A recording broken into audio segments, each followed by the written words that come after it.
Hey everyone, welcome to Parsnips and Parsimony. Today is my 39-week pregnancy update video, and yes, I am still very much pregnant.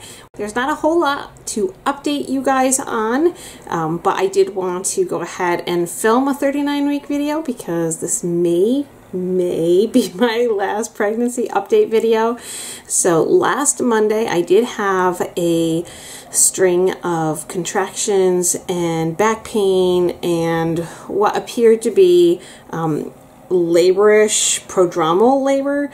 It woke me up out of my sleep around 3:30 in the morning, and it continued throughout the wee early hours of the morning.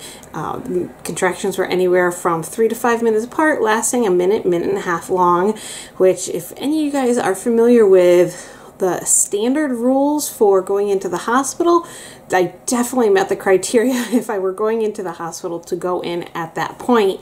But the only thing I did was I texted my midwife early morning, said, here's what's going on, there's no need to come up, this will probably just die out like it has in my past labors, but just kind of a heads up. We chatted back and forth, and she goes, you know, you have a home visit tomorrow, which was Tuesday. She goes, why don't I come up right now? You can meet the new assistant, and if it turns out to be nothing, I'll go home, and if it turns out to be something, we'll have a baby.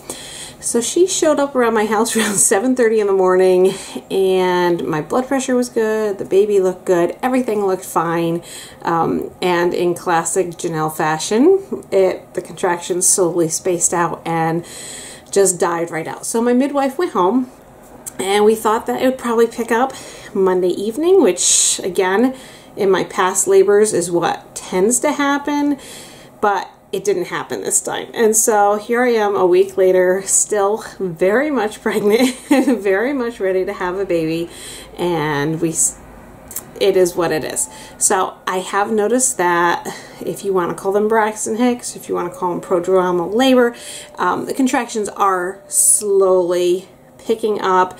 The intensity is much stronger than what I had like at 20 weeks or at 30 weeks.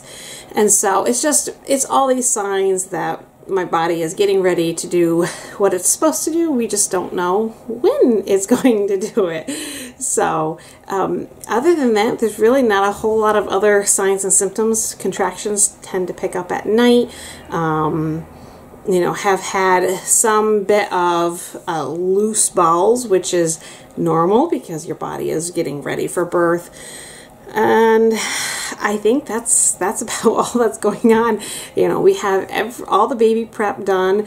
Everything that I wanted to get done a week, 2 weeks ago is all done. So I'm sort of like, now what do I do? Because I have all my projects done. Last night I went upstairs and I got some yarn, and I'm going to start making a winter hat just because I need to keep my mind busy, my hands busy somehow. So if you guys are new to the channel, we are planning on having a home birth. This is our 8th baby, and this will be our 5th home birth. We are planning on filming it. Again, depends on what happens. My labors tend to be really quick, but that's not a guarantee.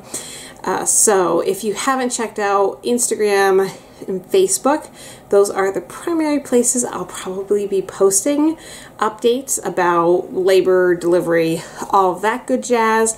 And then a few days later, we'll go ahead and put the video up here on YouTube as soon as we can kind of get our feet underneath us and get into a new schedule, because you know, with labor and birth, you just never know what's going to happen. I mean, I'd like to think that it's going to be uneventful, but I know that things can happen, and so I don't really know what will happen. That's my plan, but we'll just kind of roll with it and see what happens. I don't think there's anything else going. There's a snowstorm coming tomorrow. Maybe the baby will come in a snowstorm. I already texted my midwife and my mom, and I said, you two are moving in with me during the snowstorm, so I don't have to worry about you guys driving down here if I go into labor. But other than that, that's the whole scoop. I'll give you a quick belly shot here. I measured it this morning. I'm trying to think, was it 43 inches around? Really hasn't changed much. I don't think the shape has changed much, and we're just waiting around. Alright, there's my 39-week pregnant belly. I think it's huge and bigger than any of my other bellies.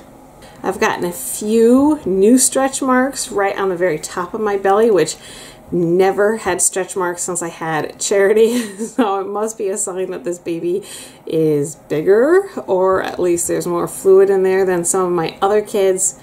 And I'm also having a lot of just ligament and joint pain, primarily in my pelvis and in my SI joints. I'm contemplating, after the birth and kind of getting back into normal, visiting my chiropractor. If you're not familiar with what happened during this pregnancy, I did have, I threw my back out. I actually, let's see, my L2 and L3 actually dislocated. And so I had some back issues early on in the pregnancy, which will never, according to my chiropractor, would not fully resolve until after I have the baby. So I'm toying with the idea of going back to the chiropractor for one really good adjustment after the baby comes, and see if I make sure everything is where it's supposed to be and I can get back into walking and strengthening my back. Because she said to me, she goes, you know, I can straighten you out, but she goes, with the weight of the counter weight of just being so pregnant, it's going to throw your back out again. And so I'm thinking that's why I'm having the instability and the pain in my SI joints, because that's where a lot of the pain was when I messed up my back early in the pregnancy. So that's something I've been toying with and thinking about. But again, we'll just see how everything plays out. So make sure you follow us on Facebook and Instagram, Twitter, so you don't miss any of the good details. And well, hopefully next week I'll have a baby in my arms and it won't be a 40-week pregnancy update video. So thanks so much for watching. Please be sure to subscribe, and we'll see you for our next video. Bye.